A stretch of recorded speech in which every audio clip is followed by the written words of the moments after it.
Hey everyone, happy Thursday, May 11th. It's a little after 11 o'clock on the West Coast and time for another market updates.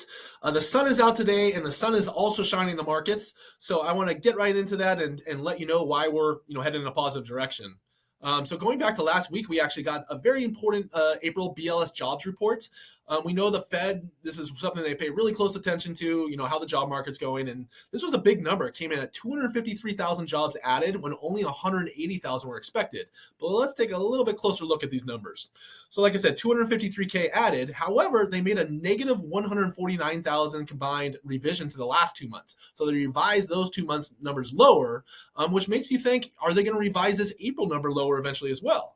And then the other part about this, propping these numbers up, there's plus 378,000 jobs created from the birth death model. And what this is, and like we know, there's a lot of math that goes into the way they do these reports, but it's basically the number of people created by the net employees created by new businesses created and old businesses shutting their doors. So that seems like an awfully big number to be adding, considering what we know, what's going on in the markets as far as hiring and overall the way that everybody's viewing the economy. So that's a big number. That's an interesting number. Let's just say that. The household survey, this was a big part of it. The unemployment number dropped from 3.5 to 3.4. This was not good for mortgage rates. Anything with unemployment number dropping when we know the Fed kind of wants it to climb, it seems like, would not be good for rates. However, if you look at this, it kind of dropped for the wrong reasons. Negative 43,000 people dropped out of the labor force. So that brought the numbers down a little bit. So not necessarily the best reasons for the unemployment number to drop. And it's still, I think it's at the lowest since the summer of 1969. So very low. Very interesting, let's say. The next thing we got yesterday was April CPI inflation data. And we know this is very important. We had our eye on this specific report and, hoping the numbers will get better. And they did. It was a small win. The headline and core both beat expectations.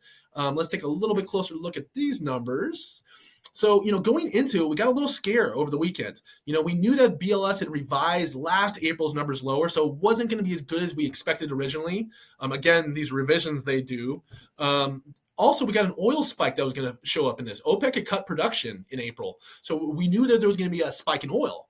And then, we still thought things would be good. But then Goldman Sachs and JPM, they came out over the weekend and they had higher expectations as far as these inflation numbers than the rest of the market, everybody else. And that scared people because these are big companies that have a lot of resources. So they had both the core and the headline coming in higher than everybody else. And so, going into yesterday's report, everybody was a little concerned. But thankfully they did beat their numbers slightly. JPM, they did, what they were picking up on was this used cars, spiking, which we'll get into a little bit more, and it definitely spiked. What saved us a little bit was this lodging away. It was really high in the last report, and this came down. That's a volatile number. That's based on Airbnbs, hotels, and stuff. And we know, Airbnbs and stuff are hurting right now. So that, that helped us out. Shelter came down, year over year from 8.2 to 8.1. And so that looks like it's cresting, and we'll get into that in a second. But overall, it was good. It wasn't a crazy good where the market's going to go crazy, but we had a positive reaction, and rates came down.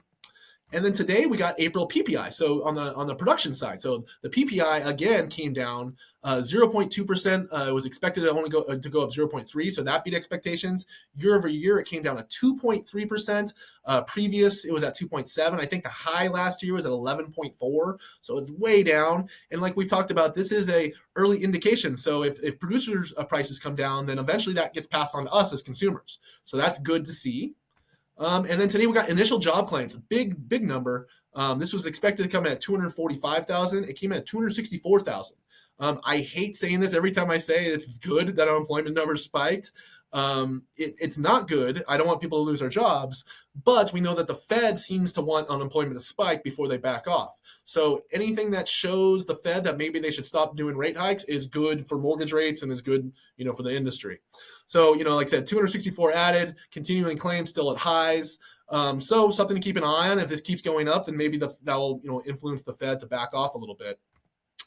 Apps last week were up 5%, 32% still down year over year. Again, refi is still really low. Not time for refis yet, but these numbers should continue to get better as rates come down. And then, miscellaneous, I want to show you guys a couple of things about inventory and activity. So first, inventory. Inventory falls to it fell to 420,000 last week about. As you can kind of look at these graphs, you can kind of see these are normal years, these top three ones where it kind of goes up and comes down in normal years. This yellow one right here, that was the start of the pandemic. That's why that one came down. And then these 2 years are the past 2 years, 21 and 22. And as you can see in 2020 or 2022, last inventory is rising 4% per week. It wasn't falling at this point. It had already been rising quite a bit. And this year, it's kind of staying flat and actually falling week over week some weeks. So that is a big issue right now. There's not a lot of inventory. We've talked about that prices are ticking up because of this. So if you were thinking about, waiting for rates to drop to save money, that's probably not going to happen because rates dropping will probably, make it just more competitive and with not a lot of inventory out there. And then as far as on the activity levels, this was interesting for the realtor side of things. People think things are a lot slower, but, we're kind of comparing them to the last 2 years where showings, when they go show, clients' houses, we're really high levels. Right now we're at 223.9, but that's still way higher than, the pre-pandemic. So just some perspective, we all some recency bias a lot when we're thinking of things, how they just were, including, borrowers with rates. But, going back to pre-pandemic, this is actually pretty active environment considering especially, how low inventory is. So where does that leave us? The average conventional is up to 6.5. It was 6.43 last week. This was up to about almost 6.7 earlier in the week, though. And actually, this hasn't come out yet today. It was 6.57 yesterday. So let's just call it right about 6.5. So things head in the right direction. We'd like to get a 5 handle in front of that eventually. And I'll tell you kind of why we're, a little optimistic why that might eventually happen here. So important dates coming up.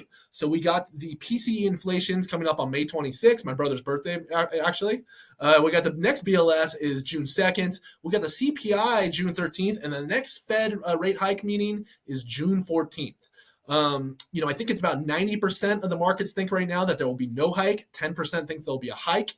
Yesterday, I did see a Wall Street Journal article from Nick Tirmos, who's considered kind of like the Fed mole. What he says is a lot of times what the Fed is thinking. He said, basically the article is saying it's setting it up for a pause over the summer. And that's something we want to hear. We want to see pause. A cut would be better, but a pause is great. And then, a couple other reasons why we think things will get better. Like we talked about, shelter's cresting. Shelter's on its way down. We know shelter's been, showing up in those CPI numbers pretty consistently. Now we see it cresting. We saw the year over year start to come down. So that instead of being a headwind, something we're having to fight, that should start helping us as we go forward. And then also, that used cars thing, 4.4% in a month is 50% annually. Used cars are not going to go up 50% annually. So, just taking that out alone would bring us down quite a bit. And then the third one, what we had talked about was inflation. The oil prices. So we know right now oil prices are down 12% in May. So if that continues, when we get that inflation number in June, that big jump we got from oil in April will go away, and that will help our numbers, show inflation lower. Hopefully the Fed loves that. They have their meeting coming up the next day and they pause and mortgage rates continue to get better. So if you guys have any questions about this or anything at all, please don't hesitate to reach out. I'd be more than happy to help. Have a great week, everybody.